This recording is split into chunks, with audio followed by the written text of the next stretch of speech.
1 কোটি 20 লক্ষ টাকা। 1 কোটি 20 লক্ষ টাকা 1, 1 কোটি 20 লক্ষ টাকা 2, 1 কোটি 50 লাখ, 1 কোটি 50 লক্ষ টাকা 2, 1 কোটি 50 লক্ষ টাকা 2 কোটি।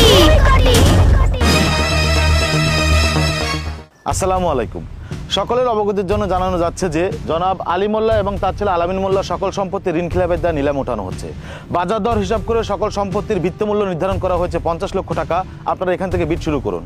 60 লক্ষ টাকা, 60 লক্ষ টাকা, 60 লক্ষ টাকা, 60 লক্ষ টাকা, 60 লক্ষ টাকা 1, 60 লক্ষ টাকা 2, 70 লক্ষ টাকা, 70 লক্ষ টাকা, 70 লক্ষ টাকা, 70 লক্ষ টাকা, 70 লক্ষ টাকা, 70 লক্ষ টাকা 1, 70 লক্ষ টাকা 2, 75 লক্ষ টাকা, 75 লক্ষ টাকা, 75 লক্ষ টাকা, 75 লক্ষ টাকা, 75 লক্ষ টাকা 1, 75 লক্ষ টাকা 2, 85 লক্ষ টাকা, 85 লক্ষ টাকা, 85 লক্ষ টাকা, 85 লক্ষ টাকা, 85 লক্ষ টাকা, 85 লক্ষ টাকা 1, 85 লক্ষ টাকা 2, 90 লক্ষ টাকা, 90 লাখ টাকা, 90 লাখ টাকা, 90 লাখ টাকা, 90 লাখ টাকা, 90 লাখ টাকা, 90 লাখ টাকা 1, 90 লাখ টাকা 2, 1 কোটি টাকা, 1 কোটি টাকা, 1 কোটি টাকা, 1 কোটি টাকা, 1 কোটি টাকা, 1 কোটি টাকা 1, 1 কোটি টাকা 2, 1 কোটি 20 লক্ষ টাকা, 1 কোটি 20 লক্ষ টাকা, 1 কোটি 20 লক্ষ টাকা, 1 কোটি 20 লক্ষ টাকা, 1 কোটি 20 লক্ষ টাকা, 1 কোটি 20 লক্ষ টাকা 1, 1 কোটি 20 লক্ষ টাকা 2, 1 কোটি 50 লাখ, 1 কোটি 50 লক্ষ টাকা, 1 কোটি 50 লক্ষ টাকা 1, 1 কোটি 50 লক্ষ টাকা 2, 1 কোটি 50 লক্ষ টাকা 2 কোটি।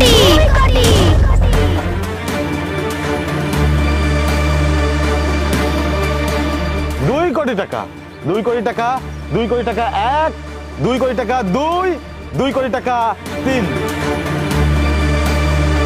ম্যাম আপনার নামটা? এই প্রপার্টি আমি আমার নামে নয়, এই প্রপার্টি আমি একটা এতিমখানার নামে নিতে চাই। এতিমখানার নাম লিখুন, রসুলপুর এতিমখানা। আচ্ছা।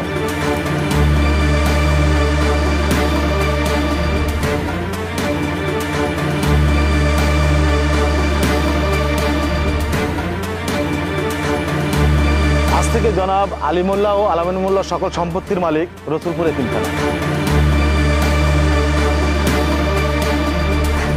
ম্যাম এখানে একটা সই করে দিন।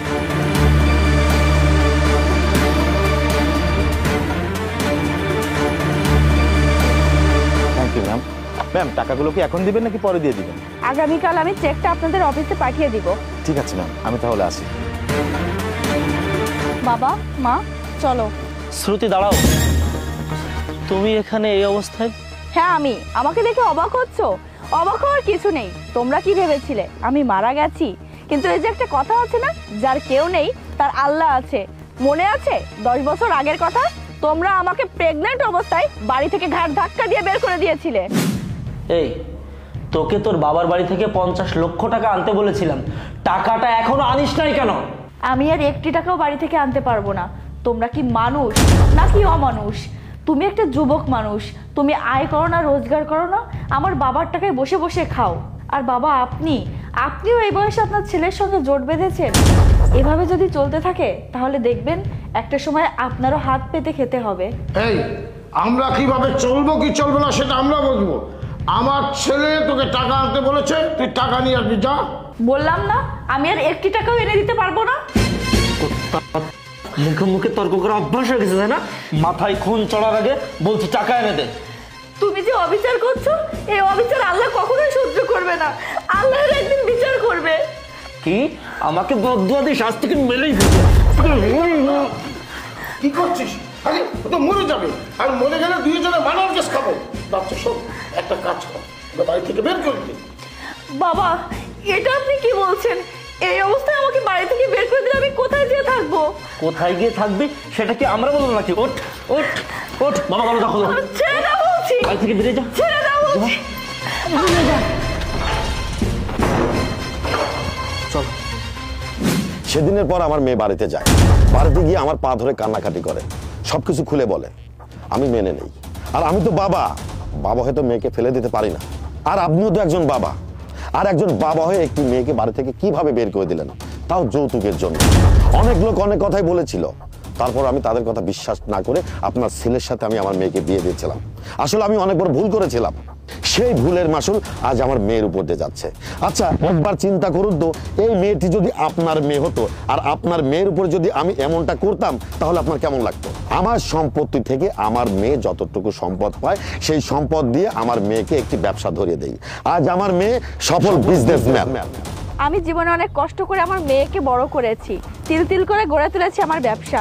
আজ আমার টাকা পয়সা গাড়ি বাড়ি কোনো কিছুরই অভাব নেই। শুধু আমি আমার মেয়েটাকে বোঝাতে পারি না তার বাবাকে, তাকে বলতে হয় তার বাবা মারা গেছে। বৌমা, আমরা তোমার প্রতি অনেক অবিচার করে ফেলেছি, আমাদের তুমি ক্ষমা করে দাও। দাদু ভাই আয়, আয় দাদু ভাই আমার বুকে আয়। ও কোথাও যাবে না, আপনারা ওর কেউ না। ওকে ভালোবাসার জন্য ওর নানা নানু আছে।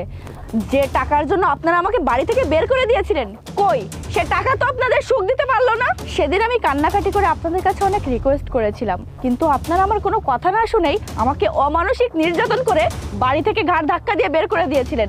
সেদিন আমি আপনাদের একটা কথা বলেছিলাম না, আল্লাহর বিচার করবে। দেখলেন তো আল্লাহ আজ আপনাদের কেমন বিচার করেছে, সেটা তো নিজের চোখেই দেখতে পাচ্ছেন। প্লিজ শ্রুতি, দয়া করে এভাবে বলো না। আমরা আমাদের ভুলটা বুঝতে পেরেছি। আমার মেয়ে থেকে তুমি আমাকে আলাদা করো না। ভুল? কিসের ভুল আপনারা বুঝতে পেরেছেন? আপনারা কোনো ভুল করেননি, কারণ লোভী মানুষ কখনো ভুল করতে পারে না। যেটা করে সেটা হচ্ছে বেইমানি। মেয়ে? তুমি কাকে মেয়ে বলছো? এই মেয়ে পেটে থাকা অবস্থায় তুমি আমাকে বাড়ি থেকে ঘাড় ধাক্কা দিয়ে বের করে দিয়েছিলে, একটা দিনের জন্য খোঁজ নাওনি। আজ আবার কোন আবদারে তাকে মেয়ে বলে দাবি করছো? কেন শ্রুতি? ওর বাবা তো আমি, তাহলে আমি কেন ওকে মেয়ে বলে দাবি করব না? জন্ম দিলেই শুধু বাবা মা হওয়া যায় না, তার দায়িত্ব কর্তব্য পালন করতে হয়। আমি তোমাকে চাইলে অনেক আগেই ডিভোর্স দিয়ে দিতে পারতাম, কিন্তু আমি এই দিনটার জন্য অপেক্ষা করছিলাম কবে তোমাদের পতন হয়, আর এই পতন আমি নিজের চোখে দেখতে পারি। আজ আমার অপেক্ষার অবসান ঘটেছে। তুমি ডিভোর্স লেটার খুব তাড়াতাড়ি পেয়ে যাবে। বাবা মা চলো।